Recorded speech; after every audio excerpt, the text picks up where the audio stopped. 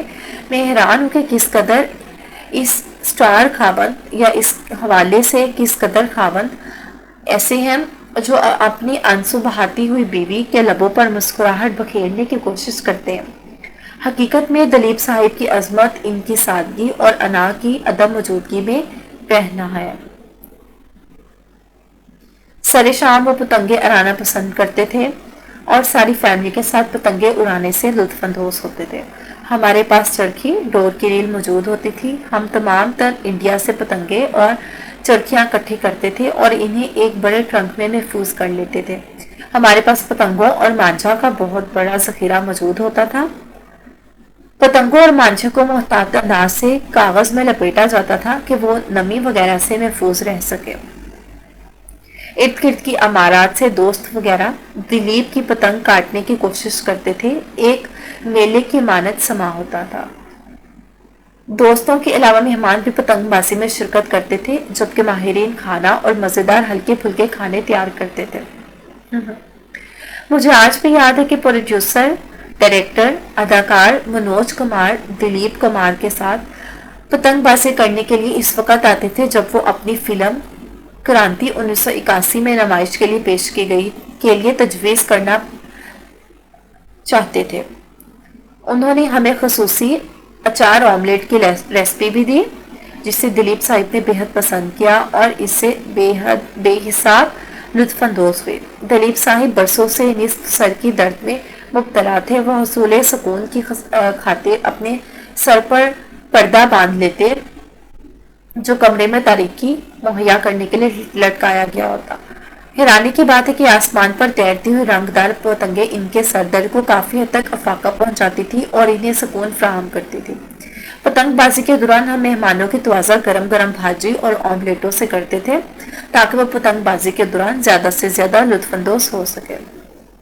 زیادہ قدیم سے میری اپنی فیملی اچھی شاعری، کلاسیکل موسیقی اور رقص وغیرہ کو پسند نہ کرتی تھی، بلکہ اس سے قرار واقعی محبت بھی کرتی تھی۔ اور یہ میری خوش قسمتی ہے کہ دلیپ صاحب بھی ہم جیسے ذہین کے حامل ہیں اور وہ بھی فنون لطیفہ میں گراں قدر دلچسپی رکھتے ہیں۔ ہمارے گھر میں موسیقی کے عظیم فنکاروں کی آواز گونجتی رہتی ہے۔ ان کی درزیل عظیم فنکار شامل تھے: غلام علی خان صاحب جو میری دادی بیگم شمشاد عبدالوحید کہاں اماں جی کے ساتھی فنکار تھے، ولایت خان صاحب جو کہ غلام علی خان صاحب کی مانند قابل ذکر موسیقار اور گلوکار تھے، استاد مہدی حسن صاحب، صابری برادرز، معروف قوال، ریشما، کھٹک کوئن ستارہ دیوی اور میرے گرو پدمشری روشن کماری، جنہوں نے بڑے پیار بڑے اور محبت بھرے انداز میں کلاسیکل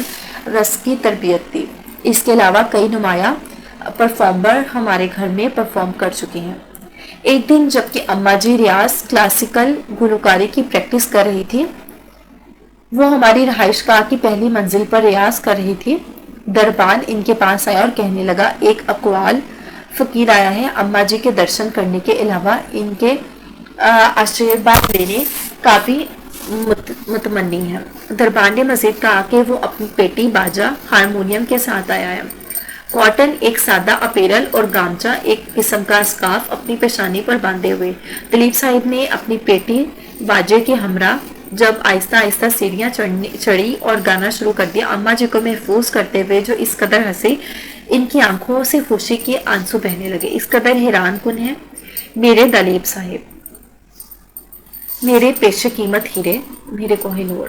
اب میں آپ سے اجازت چاہتی ہوں اور آپ کو اس حیران کن اور غیر پیچیدہ شخص کی زندگی کی داستان کا مطالعہ کرنے کے لیے تنہا چھوڑتی ہوں، جیسے ایسے لوگ ایک معمہ یا پہیلی کہتے ہیں جو اسے اس قدر نہیں جانتے جس قدر قریبی دوست اور ساتھی اہلکار جانتے ہیں۔